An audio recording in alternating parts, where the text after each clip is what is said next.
গো গো গো গো নাও, এই থাম। ওই খুলে দিলাম, গেল গা। ওই বেটা তুই এটা কি করলি?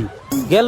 তার জন্য ওই বেটাই দেয়, ওই বেটাই দেয়। ওই তোকে বলেছিলাম না ওকে কাজে নিস না। ওকে বললাম যে তুই এমন কাজ করিস না, তারপরেও শুনে না। হ্যাঁ এদিকে লাগা লাগা, দেখি ঢোকে কি এখানে। দে দে ঠেলা দে, হ্যাঁ আস্তে আস্তে দেখ, দে দে ঠেলা জোরে। না রে যায় না রে, কোনোভাবেই যায় না। এটা কাইটাই ফেলায় মাছ, কাইটা হলেই ঢোকাবো। দেখ কাইটা ফেলাইছি, এখন দেখা যাক। এই তোরা এদিকে আয়, এই নে ধর। আস্তে আস্তে করে ঢোকাইতে হবে। বাহ, এই তো সুন্দর হয়ে গেল। দেখ দেখ সুন্দর হয়ে গেল না? ওয়াও, যাক। কে রে, গাড়ি আগে যায় না কেন? হ্যাঁ উস্তাদ গাড়ি তো খাদের মধ্যে গেছে।